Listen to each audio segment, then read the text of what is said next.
Super pause ping-pong interview.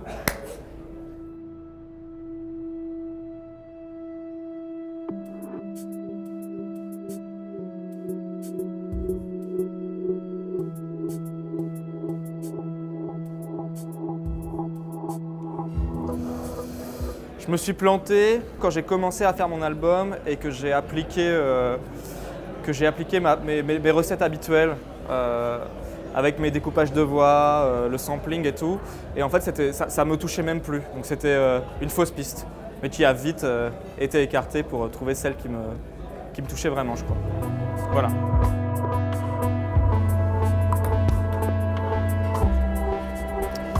Alors.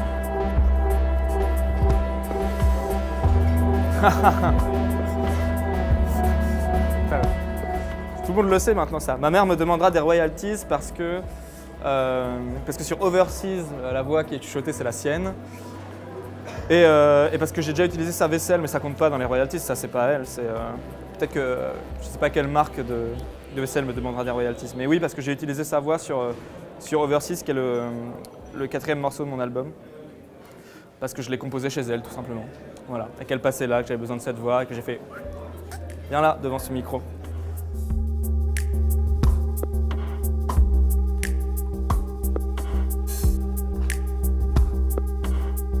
Je vais essayer celui-ci là. J'ai pas du tout réussi. Alors, quel est mon cadeau? La tournée en Asie, oula, c'était très fort. C'était solitaire, ça a fait du bien et je pense que ça a complètement conditionné, en tout cas une très forte influence sur le son de l'album. Parce que j'ai commencé à composer l'album avant de partir, où je voyais qu'il y avait des pistes différentes de ce que je savais faire avant, qui étaient en train de s'installer dans les mélodies, dans la manière de produire.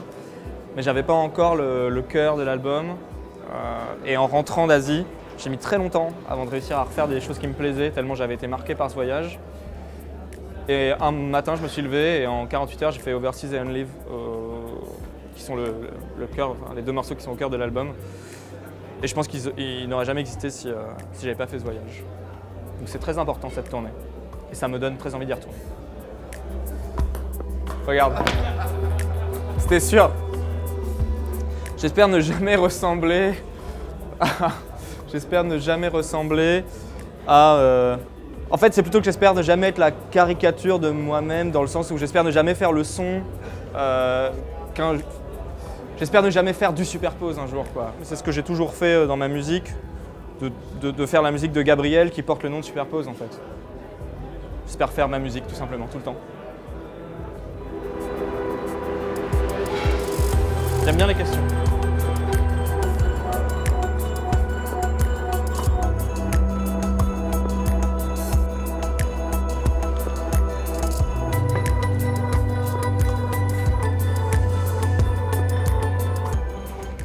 Parfois, je me dis qu'Opening aurait pu n'être qu'un seul et même titre parce que, à l'origine de l'album, il n'y avait pas des titres séparés. J'ai pas composé morceau par morceau.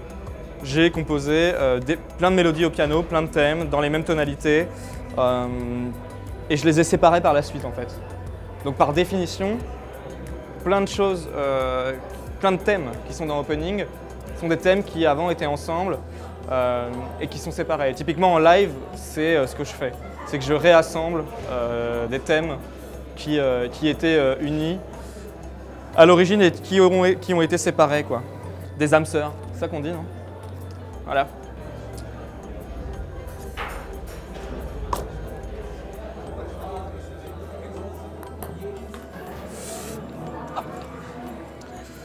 Au cours des prochains mois, ma plus grande crainte, eh ben, à vrai dire, là je suis dans une plutôt bonne dynamique. Donc ma plus grande crainte c'est de faire, j'aurais envie de dire de ne pas réussir à faire une musique qui me stimule encore et d'être trop dans le son de Opening et de ne pas pouvoir en sortir.